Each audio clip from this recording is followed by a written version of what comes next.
Hello and welcome to Education at SSBJ online video tutorials. Well, we were revising the chapter Some Natural Phenomena.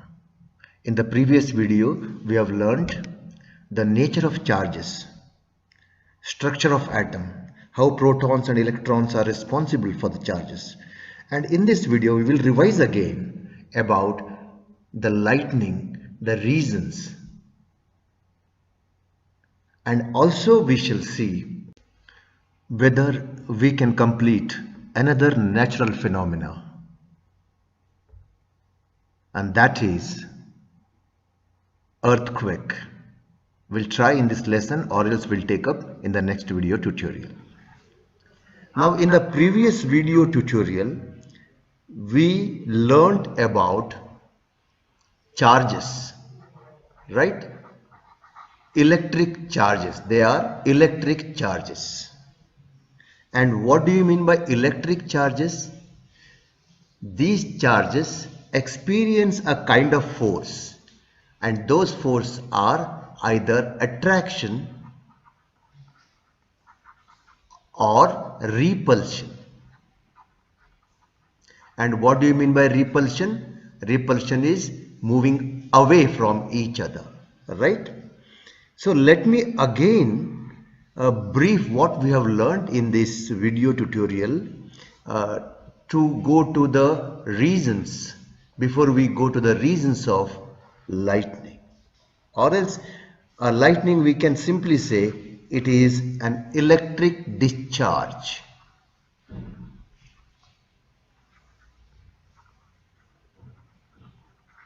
Now the moment you read this, lightning is an electric discharge, what does it mean?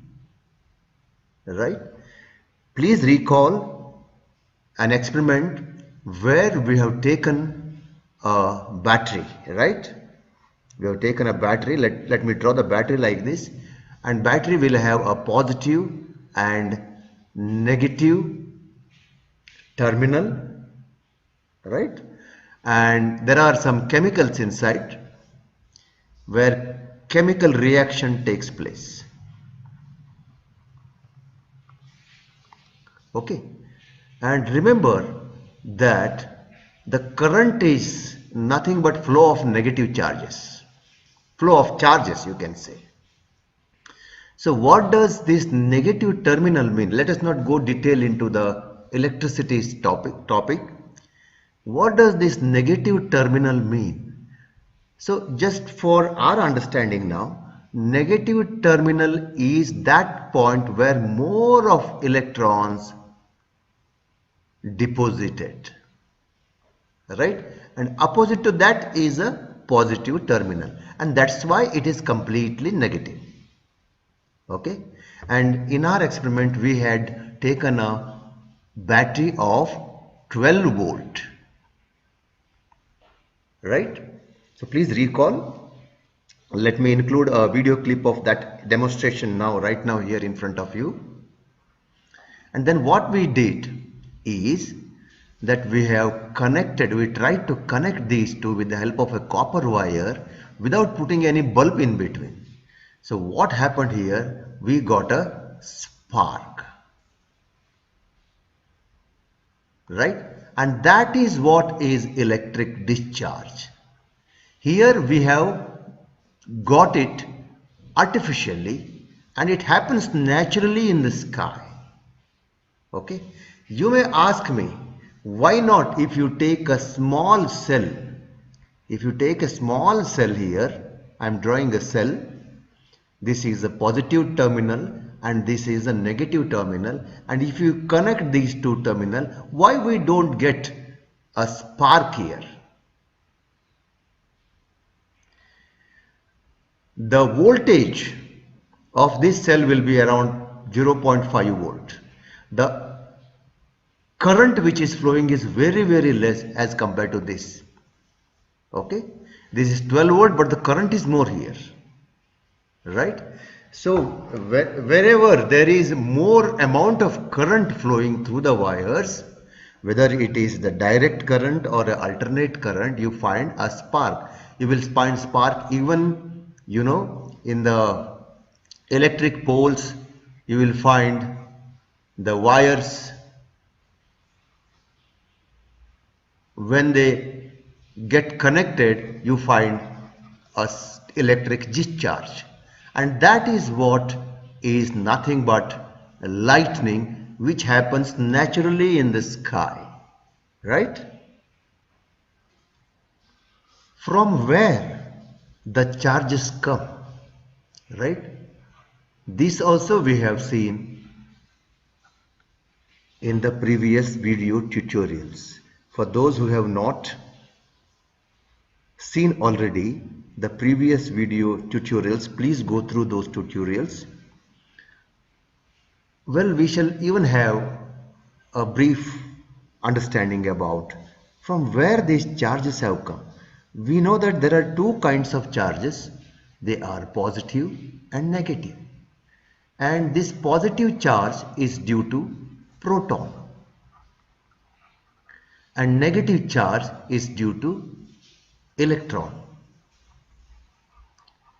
Now, what are these protons and electrons? They are the basic particles in the structure of atom.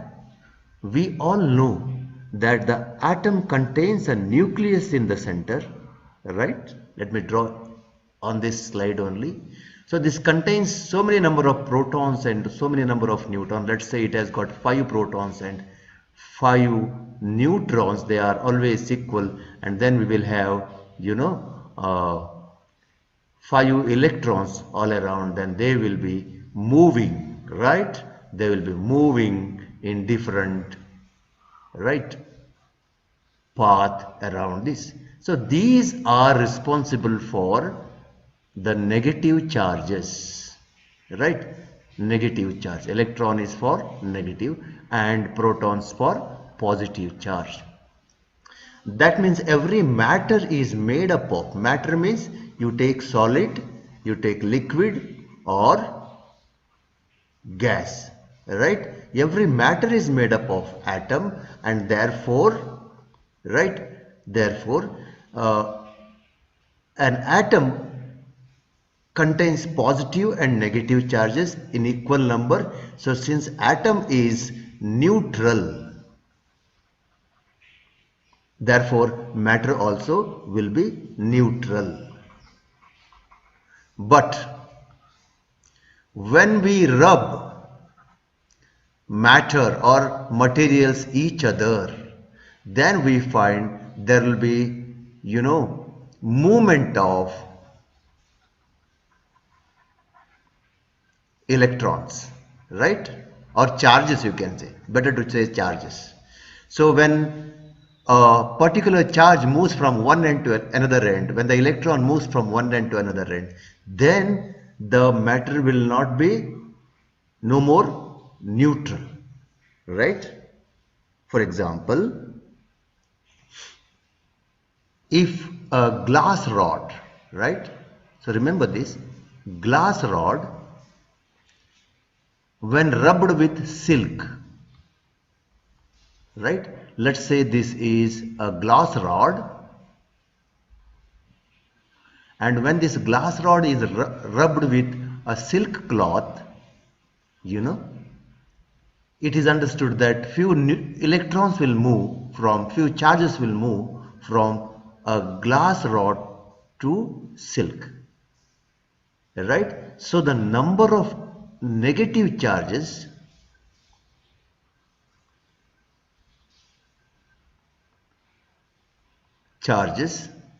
in silk will become suddenly more, and then in silk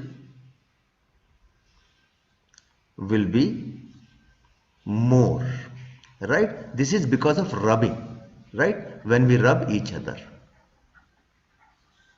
and that makes a silk negative. So when a silk has become negative, those negative charges have become more because of negative charges have come from here, and so glass rod becomes positive. Thus how by rubbing we can make materials either positive or negatively charged. Understood? And then we have understood that these charges have, properties. And what is the main property of these charges? Okay, they same charge. Okay, if you bring plus and plus or minus and minus, they repel. And if it is unlike charge, they attract. Right? Not only that, when you bring a positive, this is very important now, positively charged, let's say glass rod, towards a neutral object, this has got equal number of protons and neutrons, so it is neutral. The moment this comes closer, then much of the negative charge will come very near to it, because these two will attract. Understood? Because of which here there will be more of negative charge. And who brought this negative charge? It is because of this positively charged end of the glass rod. Right? We have not touched this. Okay, we have just brought this near, and suddenly there is some flow of charges here at the end. Right? With this information, we'll move further now. Now let us come back to our main question: why lightning?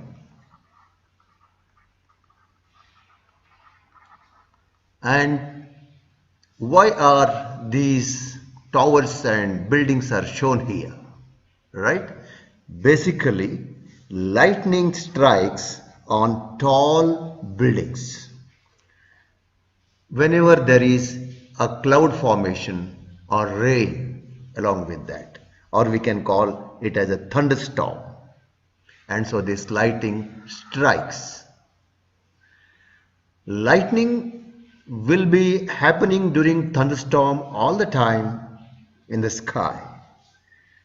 Many a time you may not notice, okay, during particularly rainy seasons. Previously it was thought that it was due to the wrath of gods. Gods became so angry and they fought each other, and that is the reason that lightning could take place in the sky. And that was a belief. Right? Now we understood that lightning is nothing but electric discharge. Remember this. This is very important concept. As I already explained you what is electric discharge. And we have even artificially created an electric discharge. Right? So it happens during thunderstorm. Thunderstorm is heavy cloud, wind as well as rain, right? And during this, so much of voltage will flow through air. Air basically, is a bad conductor of electricity. But there is a moisture in the air, and that conducts electricity. Okay, air will be heated, right? And how much of volts of electricity will be produced because of this lightning? Amazing that it is around 100 million volts of electricity, and that is why it is very harmful. Until Benjamin Franklin, Benjamin Franklin, in his experiment, as he demonstrated that, lightning is just a natural phenomena. Lightning is an electric discharge. And it is said that he could understand that accidentally when he was flying a kite. During rainy season, there was bit of a breeze as well as a rain, and he had a keychain which is connected there to one end of the string, and he was flying a kite, and during lightning he could get a shock. Okay, and because of that he could make out that this shock may be because of the electricity which flows through the thread. And then he conducted further experiment and proved that lightning is nothing but electrical discharge. Well, now we'll go back to the towers to understand bit bit more details, right? These are the towers, are tall towers, okay? And during rainy season you will find a clouds all over. And let's take even a tree here. Generally lightning strikes on tall object such as towers as well as tree, right? And it happens during the thunderstorm. There is a combination of thunder and storm. Now we all know friction causes or rubbing. Friction or rubbing causes objects charged. Okay, object will become charged. I'll write here, charging is done by rubbing or friction. Okay, and during this thunderstorm, friction is because of the air, right? Air will be rising up in all directions generally, but more of towards upward, understood? And there is a continuous friction between the air molecules and water molecules, right? Basically these clouds are actually molecules of water, and due to constant rubbing they develop a charge. We have already studied, right? Rubbing induces a kind of charge, either positive or negative. Okay, now here it is observed that there are positive charges which settle down at one end of the cloud, and opposite kind of charges will be towards another end of the cloud, right? Now when these charges come closer to this building,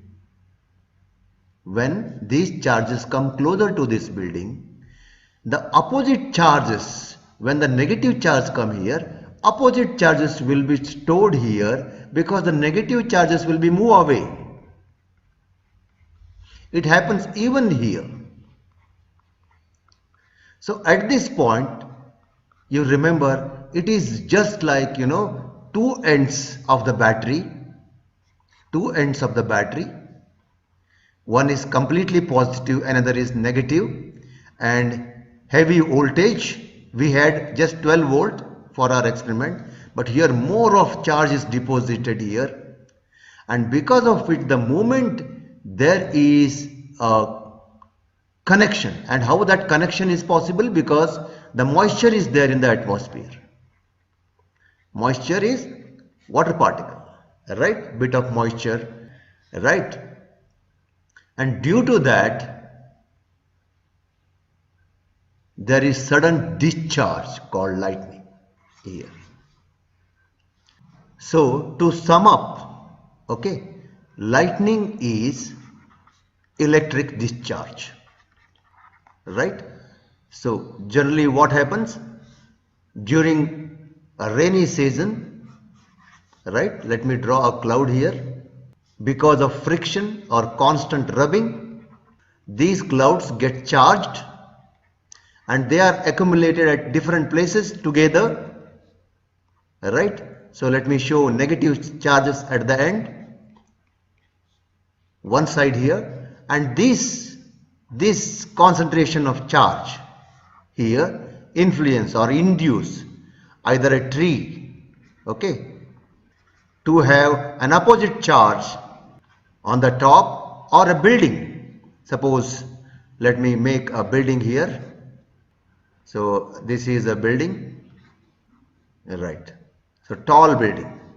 So this tall building also will develop a positive charges here, because the negative charges will move away here. So because of this, when they are very close to each other, then there will be a direct contact of positive and negative charge, and then there will be a spark. This will be discharging around 100 million volts of electricity. Just compare with 230 volts of electricity at our home, right? So very interesting phenomena. That's lightning. There are benefits of lightning, okay, that we will see in the future classes, how lightning is useful for us. Okay, every natural phenomena is sometimes appear to be a bit harmful, but there are other sides of the uh, benefits side also. Okay, thank you very much. See you in the next video tutorial.